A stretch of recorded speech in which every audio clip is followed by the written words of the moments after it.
আসসালামু আলাইকুম ওরহমতুল্লাহি ওবরাকাতুহু। সম্মানিত অডিয়েন্স ও ভিউয়ার্সগণ, আপনাদের প্রিয় ফেসবুক পেজ ও ইউটিউব চ্যানেল বেসিক টিউটোরিয়ালের ধারাবাহিক ভিডিও হিসেবে আজকে ভিডিও থাকবে ইমানের শাখা 10, আল্লাহর প্রতি গভীর ভালোবাসা থাকা। এর ভিডিওতে সকলকে স্বাগতম। চলুন শুরু করি। ইমানের শাখা 10, আল্লাহর প্রতি গভীর ভালোবাসা থাকা। আল্লাহ তাআলার প্রতি গভীর ভালোবাসা ইমানেরই অন্যতম অংশ। কুরআনুল কারিমে আল্লাহ রাব্বুল আলামিন সূরা বাকারার 165 নং আয়াতে বলেন, ওয়া মিনান নাসি মান ইয়াত্তাখিযু মিন দুনিল্লাহি আনদাদান ইউহিব্বুনাহুম কাহুব্বিল্লাহ والذين آمنوا أشد حبا لله। মানুষের মধ্যে এমনও রয়েছে যারা আল্লাহকে ছাড়া অন্যকে রব হিসেবে গ্রহণ করে এবং তাদেরকে সেই রকম ভালোবাসে যেমন ভালোবাসা হয় আল্লাহকে।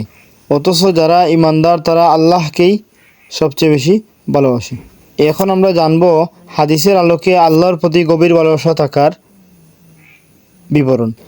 হযরত আনাস রাদিয়াল্লাহু আনহু থেকে বর্ণিত সহিহ আল বুখারী ও সহিহ মুসলিমের এক হাদিসে বলা হয়েছে, নবী করিম সাল্লাল্লাহু আলাইহি ওয়াসাল্লাম বলেছেন, সালাসুন মান কুন্না ফিহি ওয়াজাদা বিহিন্না হালাওয়াতাল ঈমানি মান কানা আল্লাহু ওয়া রাসূলুহু আহাব্বা ইলাইহি মিম্মা সিওয়াহুমা ওয়া আন ইউহিব্বাল মারআ লা ইউহিব্বুহু ইল্লা লিল্লাহি ওয়া আন ইয়াকরাহা আন ইয়াউদা ফিল কুফরি বাদা আন আনকাযাহুল্লাহু মিনহু কামা ইয়াকরাহু আন ইউকযাফা ফিন্নার। তিনটি জিনিস যার মধ্যে বর্তমান রয়েছে সে ইমানের প্রকৃত স্বাদ অনুভব করতে পেরেছে। যার কাছে আল্লাহ ও তার রাসূল সাল্লাল্লাহু আলাইহি সাল্লাম সবচেয়ে বেশি প্রিয়, কেবলমাত্র আল্লাহর সন্তুষ্টি অর্জনের জন্যই অন্যকে ভালোবাসে, যাকে আল্লাহ কুফর থেকে মুক্তি দান করেছেন, সে পুনরায় কুফরের দিকে ফিরে যাওয়াকে এমন অপছন্দ করে যেমন অপছন্দ করে আগুনে নিক্ষিপ্ত হওয়াকে। প্রিয় ভিউয়ার্সগণ, আল্লাহ রাব্বুল আলামিন আমাদেরকে যেন তার প্রতি গভীর ভালোবাসা রাখার সর্বদা তৌফিক দান করেন।